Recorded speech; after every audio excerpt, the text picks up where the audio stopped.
Ahoj. Ahoj. Čau, Brian, ahoj. Ahoj, Já Brian. tě poznávám.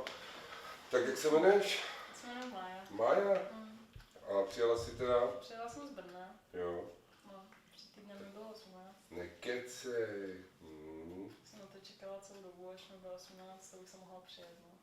A chceš teda fotit? Chci fotit. A co dělat všechno chceš modeling. fotit? Modeling. Hmm, Nahota, vadí, nevadí.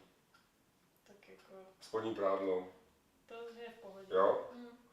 Dobrý, no, tak nějaký, co tě baví třeba jako ve volném čase, co děláš? Tak já ráda jako chodím nevím, s kámoškama někam si sednout. Pařit. No, Jo, to tě baví, no to mě taky baví. Dobrý, no tak jo, tak hele, jak já ti řeknu, jak to bude probíhat, děláme tady nějaký fotky, a to pak pošlu a uvidíme, no tak jo. jak to bude vypadat. Jo? Mhm. Tak jdem na to? Jo. Tak super. Tak si tady stoupni, prosím tě. Takhle? Jo, můžeš ještě když tak kousíček dát. Jak normálně hezky pozuj, tak.